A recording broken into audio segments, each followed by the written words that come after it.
ओ जी, कहाँ हैं आप?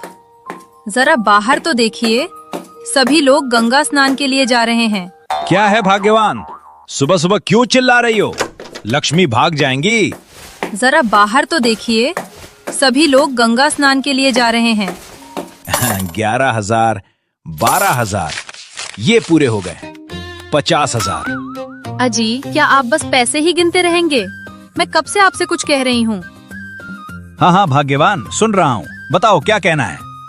सभी लोग गंगा स्नान के लिए जा रहे हैं, मुझे भी जाना है। ये गंगा स्नान करने जाएगी और वहां खूब पैसा खर्च कर देगी। नहीं, ये ठीक नहीं होगा। अरे भाग्यवान, क्यों बेकार में पैसे बर्बाद करना चाहती हो? यहीं नहा धो लो। क्या रखा है उस गंगा स्नान में? इतनी दूर जाओगी, बस यूं ही व्यर्थ खर्च होगा। नहीं जी, सभी लोग गंगा स्नान के लिए जा रहे हैं, मैं भी जाऊंगी। अब क्या करूं? एक काम करता हूं, मैं भी इसके साथ चलता हूं, कम खर्च में ही निपटा दूंगा। अजी, चुप क्यों हो गए? कुछ पैसे दे दीजिए। पैसे? नहीं नहीं नहीं, पैसों की कोई जरूरत नहीं है। चलो, मैं भी तुम्हारे साथ चलता हूं। अजी, ये तो बहुत अच्छी बात है। आप भी चलेंगे तो मुझे और भी अच्छा लगेगा।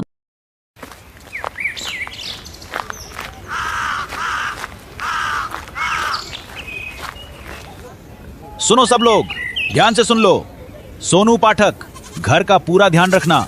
मैं और मालकिन गंगा स्नान के लिए जा रहे हैं। जी मालिक। मालिक, अगर आप कहे तो बैलगाड़ी का प्रबंध कर दूं, आपको चलने में सुविधा रहेगी। नहीं नहीं, उसकी कोई जरूरत नहीं है। जितना कहा है उतना ही करो। देखा आपने, इतने बड़े सेठ लेकिन खर्च करने के नाम पर हाथ कांप जाते हैं। खैर, नरसी सेठ अपनी पत्नी माणिक बाई के साथ गंगा घाट की ओर निकल पड़े।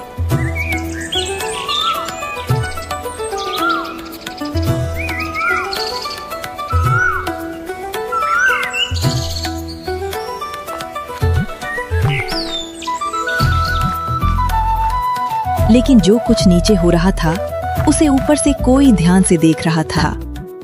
स्वयं पूर्ण परमात्मा।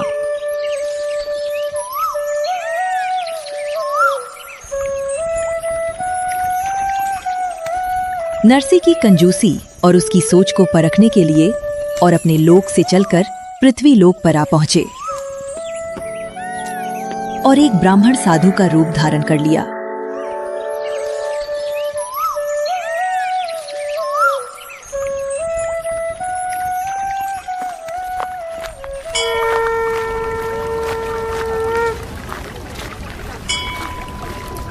हाँ तो भाग्यवान, गंगा घाट तो आ गए हैं। चलो फटाफट स्नान कर लो, मैं भी कर लेता हूँ। माणिक बाई गंगा जल में प्रवेश कर श्रद्धा से स्नान करने लगी और तभी नरसी सेठ भी स्नान करने के लिए जल में उतरने ही वाले थे कि अचानक साधु के रूप में स्वयं भगवान वहां आ पहुंचे। हे सेठ जी, स्नान करने से पहले कुछ दान कर दीजिए। दान के बिना ये स्नान अधूरा है। अरे, ये क्या मुसीबत है? स्नान किया नहीं और ये वसूली करने आते हैं। अरे ब्राह्मण जी, हम दान के लिए पैसे नहीं लाए, बस खर्च भर लाए हैं। दान तो बाद में करेंगे। अजी, दे दीजिए ना, क्यों ऐसा अन्याय कर रहे हैं? चुप रहो, तुम बीच में मत बोलो। सेठ जी, केवल पानी में डुबकी लगाने से कुछ नहीं होगा, थोड़ा दान कर दीजिए। ये ब्राह्मण तो मेरी इज्जत ही उतारने पर तुला है। सुनो ब्राह्मण, 1 टका दूंगा बस। अरे सेठ जी, कम से कम 1 रुपए तो दान कर दीजिए। 1 रुपए? न न न, ब्राह्मण, तुम क्या जानो पैसों की कीमत? जाओ यहां से, मेरे पास इतने पैसे नहीं हैं। अच्छा सेठ जी, तो चलिए चवन्नी ही दे दीजिए। चवन्नी? नहीं, मैंने कह दिया ना, 1 टका दूंगा, बस उतना ही दूंगा। ठीक है भाई, जितनी तुम्हारी इच्छा। अरे, ये ब्राह्मण तो मान गया। एक काम करता हूं, इसे घर बुला लेता हूं। सुनो ब्राह्मण, मैं 1 टका यहां नहीं दूंगा, तुम मेरे घर आ जाना, वहीं दूंगा, क्योंकि मैं यहां बस थोड़े ही पैसे लाया हूं। ऐसा करो, मेरे घर आ जाना। मेरा नाम नरसी है, गांव जामुनागढ़, सब जानते हैं मुझे। ठीक है सेठ जी, वादा पक्का है ना? पक्का, बिल्कुल पक्का। इतना कहकर वो ब्राह्मण रूप में परमात्मा वहां से चले गए और नरसी सेठ ने आराम से स्नान किया।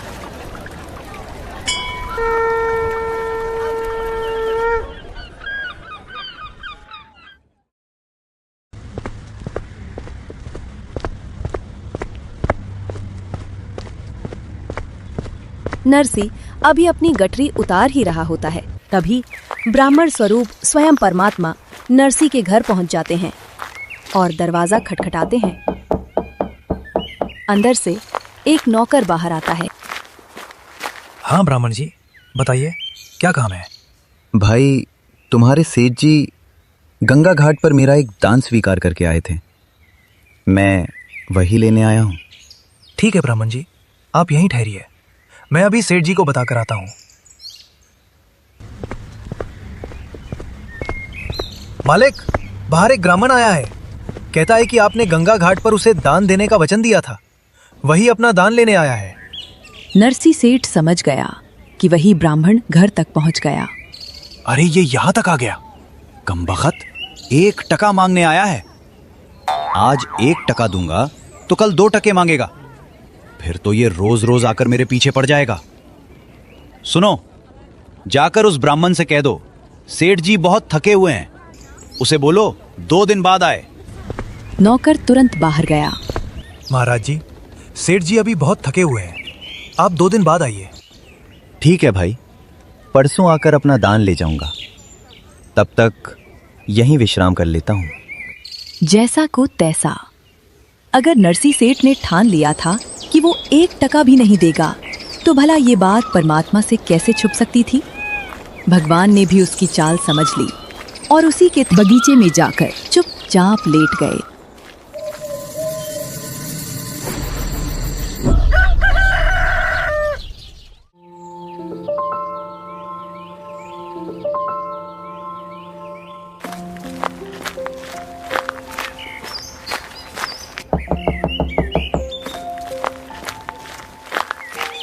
भाई, अपने सेठ जी से कहना वो जो 1 टका उन्होंने मुझे देने का वचन दिया था, वही लेने आया हूं।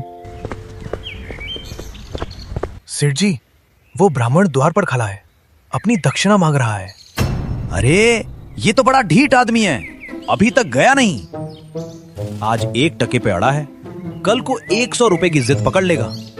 इसे तो रास्ता मिल गया है। सुनो पाठक, एक काम करो, नहीं तो ये बार बार आकर परेशान करेगा। जाकर उस ब्राह्मण से कह दो हमारे सेठ जी बीमार हो गए हैं, जब ठीक हो जाएंगे तब तुम्हारा टका दे देंगे। सफर से आए हैं, उन्हें बुखार हो गया है। ब्राह्मण जी, हमारे सेठ जी सफर से आए हैं, उन्हें बुखार हो गया है, जब उनका बुखार ठीक हो जाएगा तब वो आपका टका दे देंगे। अच्छा भाई, कोई बात नहीं, इंतजार कर लेता हूँ। 1 से 2 दिन में बुखार उतर जाएगा। बार बार आया नहीं जाता, मैं अपना पैसा लेकर ही जाऊंगा।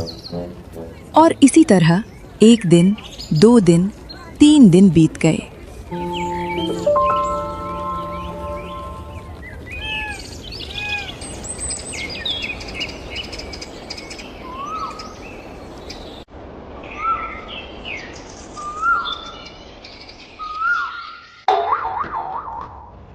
अरे सुनो, वो लालची ब्राह्मण गया कि नहीं? सेठ जी क्या बताए, वो तो सामने हमारे ही बाग में चादर बिछाकर लेटा हुआ है और कहता है बार बार आना ठीक नहीं, दक्षिणा लेकर ही जाऊंगा।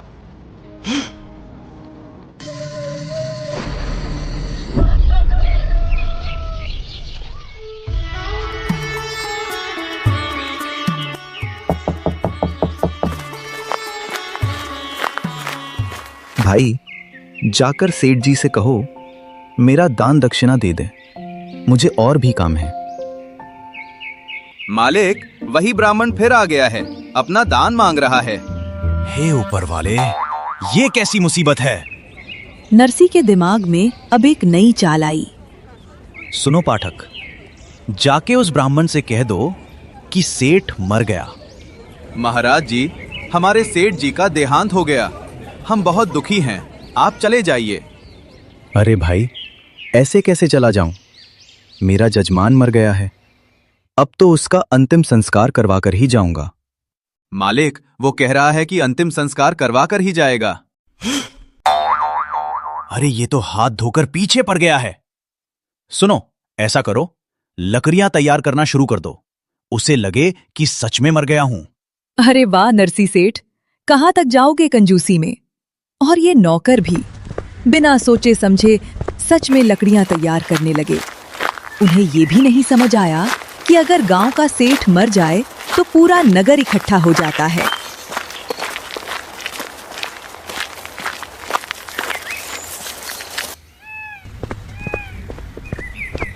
मेरा जजमान मर गया, मुझे बहुत दुख है, लेकिन मैं उसका अंतिम संस्कार करवा कर ही जाऊंगा। मालिक, वो मान ही नहीं रहा। ये ब्राह्मण तो बहुत ही लालची निकला। सुनो, एक काम करो, मेरी अर्थी उठा लो, जैसे मरे हुए को ले जाते हैं, लेकिन ध्यान रहे आग मत लगाना। और देखते ही देखते नरसी सेठ की अर्थी उठ गई। लेकिन परमात्मा भी कहाँ पीछे हटने वाले थे। उन्होंने भी एक लकड़ी उठाकर चुपचाप उनके पीछे चल पड़े।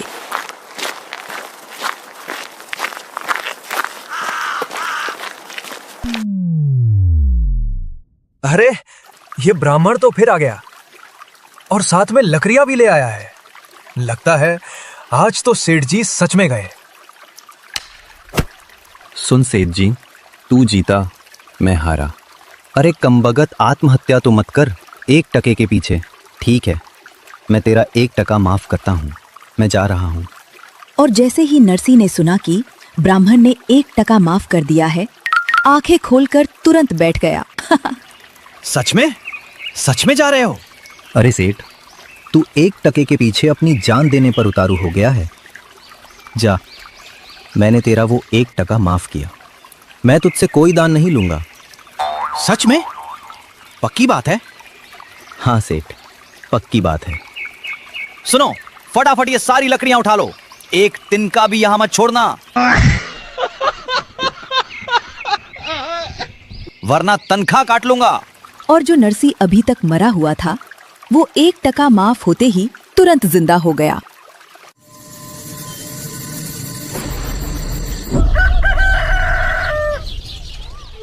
चलो, अब जाकर चैन की सांस मिली उस ब्राह्मण से।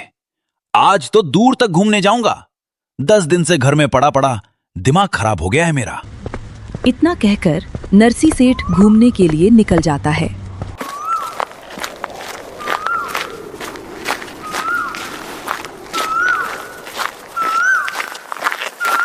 उधर स्वयं परमात्मा नरसी का रूप धारण कर उसके घर पहुंच जाते हैं। मेरी बात ध्यान से सुनो। अभी अभी मुझे पता चला है, वो जो ब्राह्मण था वो बहुरूपिया है। आज वो मेरा रूप बनाकर यहाँ आएगा। अगर वो आए तो उसे तुरंत भगा देना, और अगर ना माने तो उसे सख्ती से बाहर कर देना। जी मालिक। भाई, वो ब्राह्मण 10 दिन से परेशान कर रहा है। अगर सच में आ गया तो आज उसे अच्छी तरह भगा देंगे।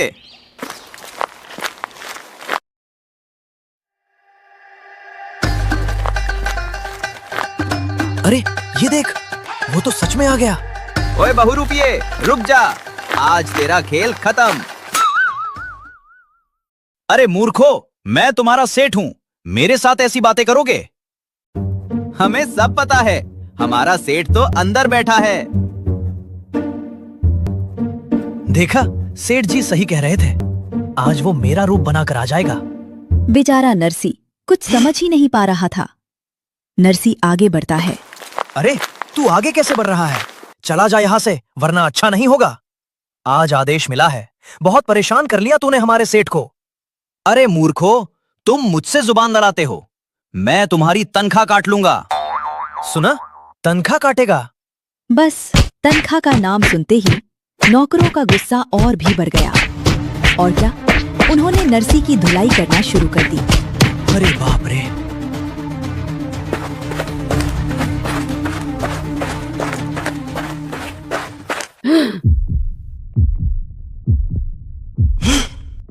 अरे बाप रे, ये तो मामला गड़बड़ हो गया।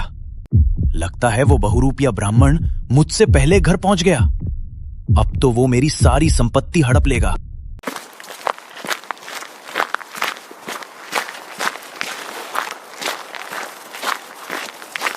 नरसी तुरंत थाने पहुंचता है और अपनी शिकायत दर्ज कराता है। थानेदार साहब, एक बहुरूपिया मेरा रूप बनाकर मेरी सारी संपत्ति हड़पने की कोशिश कर रहा है। वो अभी मेरे घर पर ही है। देखते ही देखते मामला अदालत तक पहुंच जाता है। Order, order. कर्मचारियों, जाओ, इसकी सारी बही खाते जब्त कर लो और कल दोनों नरसी को अदालत में पेश किया जाए।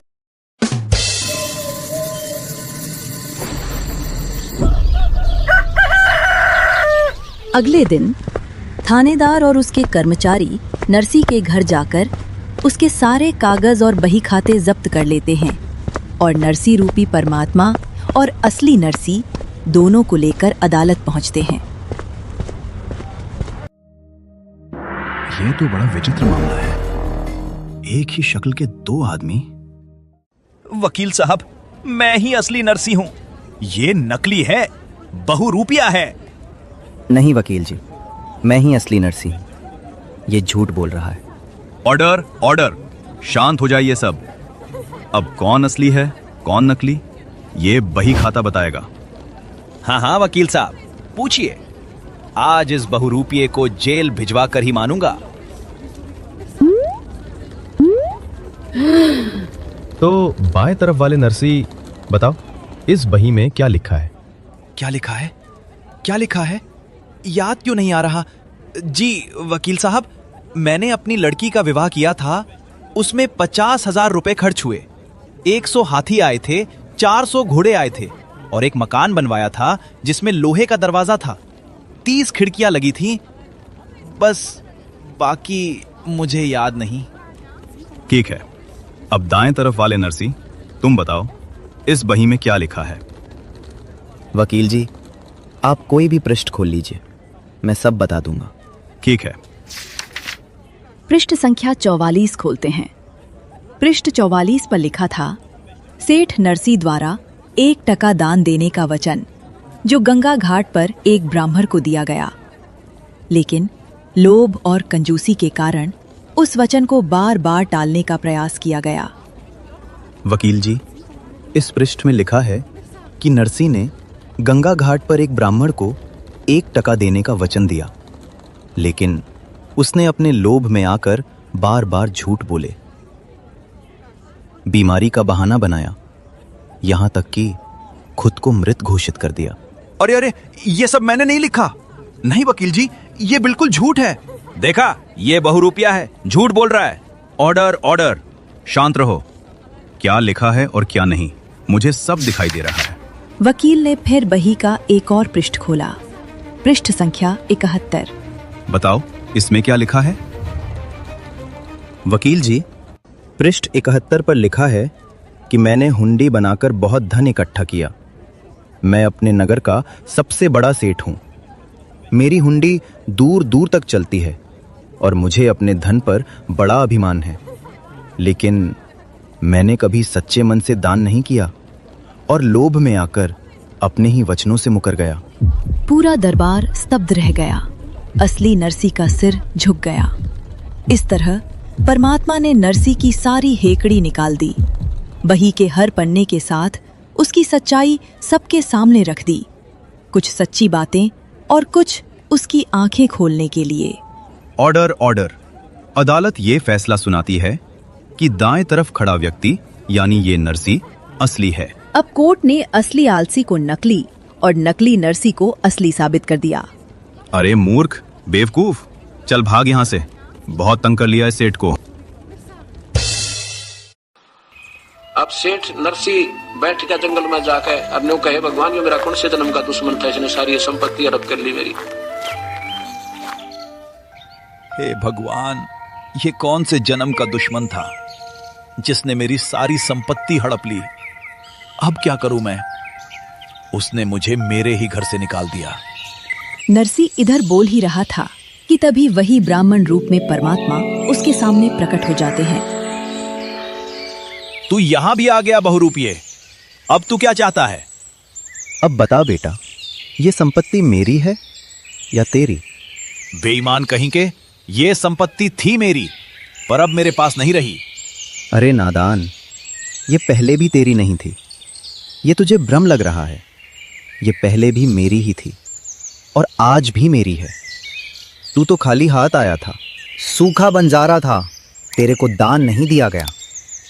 2 पैसे निकम्मे, तू गधे की योनि में जाएगा, सर्प बनेगा। इस माया को जोड़ जोड़ के, हाँ, तुझे मैं एक शर्त पर दे सकता हूं। यदि तू इन सारे को बांट दे, धर्म भंडारे में लगा दे, तब तुझे लौटाऊंगा। तूने दुनिया से ब्याज बट्टा ले लेके जहर इकट्ठा कर लिया है। तू कीड़े पड़ पड़ के मरेगा, ऐसी दुर्गति हो जाएगी तेरी, तू नर्क में जाएगा। निकम्मे, तूने यहां रहना नहीं, सब छोड़ के जाएगा। तेरी ना कोई संतान है, एक लड़की थी, उसकी शादी कर दी। अब बता, तू करेगा क्या? भगवान के मुख से ये सारी बातें सुनते ही नरसी को सब कुछ समझ में आ गया। मुझे माफ कर दो भगवान, मुझे माफ कर दो परमात्मा। मेरी आंखों पर माया का पर्दा पड़ गया था, मैं अंधा हो गया था लोभ में। मुझे नाम दीक्षा दे दो प्रभु, ताकि मेरा कल्याण हो सके। हे प्रभु, इस नीच पर रहम कर दो।